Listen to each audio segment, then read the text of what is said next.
Tiga.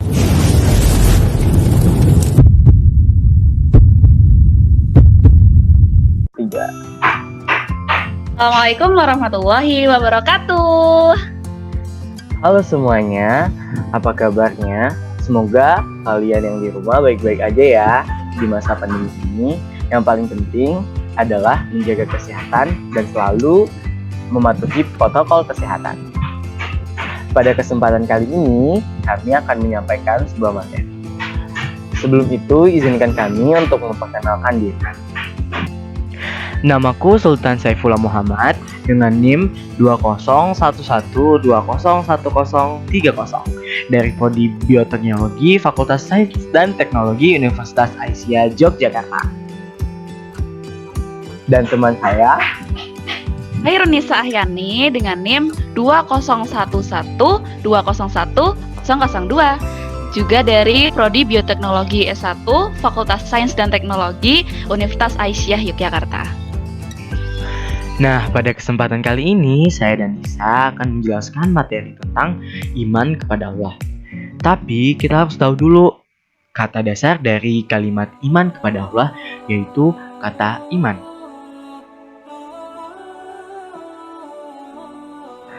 Apa itu iman?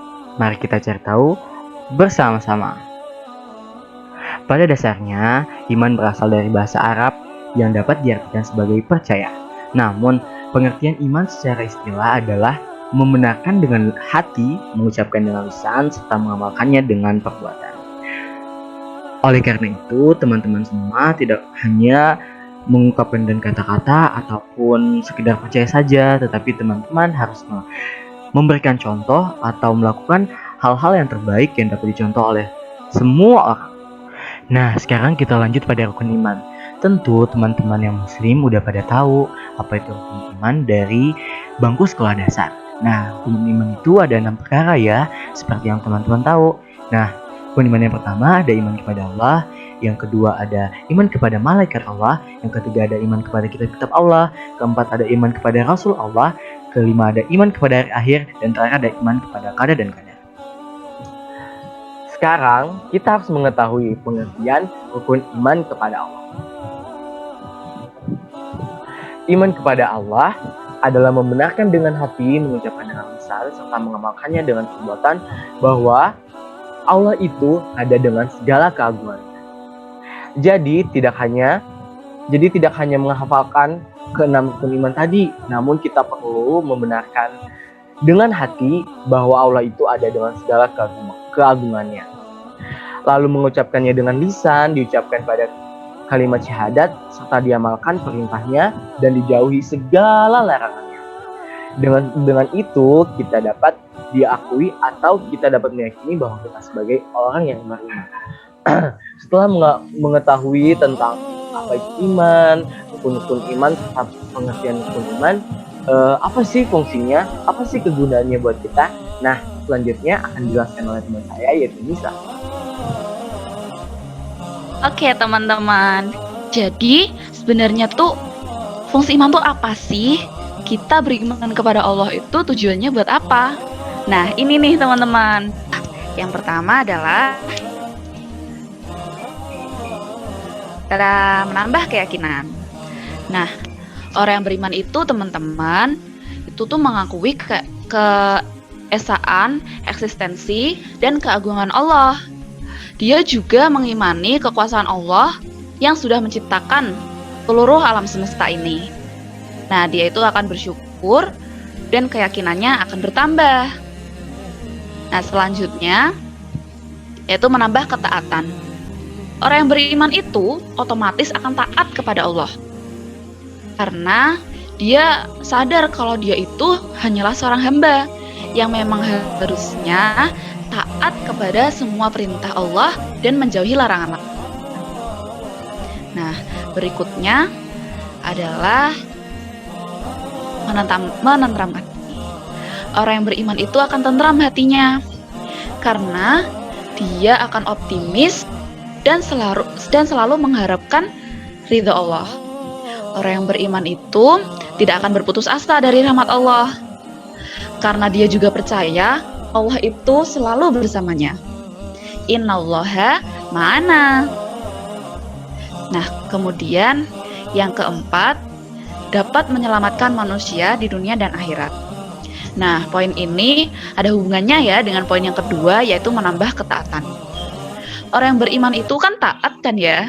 Nah, orang yang taat pasti dicintai oleh Allah dong. Nah, dengan kita taat kepada Allah, insya Allah akan menyelamatkan kita di dunia dan akhirat.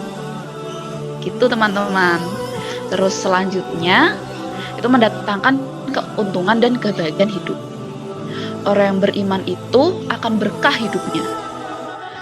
Berkah itu ini ya teman-teman, bukan tentang kita hartanya banyak, punya banyak harta, tapi orang yang berkah hidupnya itu akan selalu bahagia. Jadi dalam keadaan apapun dia akan selalu bahagia dan ikhlas. Karena itu tadi, dia akan selalu percaya Allah itu ada bersamanya. Nah, terus ini nih ada contoh perilaku orang yang beriman. Nah, ini teman-teman udah termasuk belum? Nah, yang pertama adalah mempercayai dengan benar rukun iman. Orang yang beriman itu otomatis akan percaya dengan semua rukun iman. Bukan cuma iman kepada Allah, tapi juga beriman kepada malaikat Allah, kepada kitab-kitab Allah, rasul-rasul Allah, kepada hari kiamat, juga qada dan qadar yang tadi sudah disampaikan oleh Kak Sultan Saifullah. Nah, selanjutnya yaitu melaksanakan perintah Allah, salah satunya ibadah.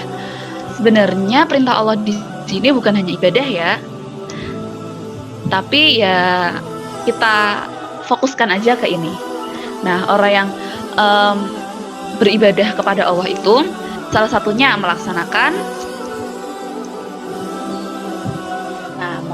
sholat. Dia mendirikan sholat. Nah, mendirikan sholat ini bukan cuma sholat sekali dua kali, tapi adalah konsisten. Jadi dia itu sholatnya tuh nggak bolong-bolong ya teman-teman. Sholatnya tuh 5 waktu dan selalu tepat waktu. Nah, selanjutnya adalah menafkahkan sebagian rizkinya. Orang yang beriman itu sadar kalau rizki serta harta yang dia miliki itu bukan sepenuhnya punya dia. Dia tahu kalau hartanya itu adalah titipan. Nah, oleh karena itu, dia akan menafkahkan sebagian rizkinya kepada orang yang lebih membutuhkan. Nah, menafkahkan rizkinya ini, orang yang beriman akan melakukannya di waktu lapang ataupun sempit. Jadi bukan cuma saat dia masih punya banyak harta ya, tapi dia akan menafkahkan rizkinya kapanpun itu. Jadi walaupun dia sebenarnya masih kesusahan, tapi kalau dia melihat orang yang lebih susah, dia akan dengan ikhlas menafkahkan sebagian hartanya. Nah, selanjutnya orang yang beriman itu selalu berbuat kebaikan. Nah, orang yang beriman itu akan selalu sadar kalau dia itu diawasi oleh Allah.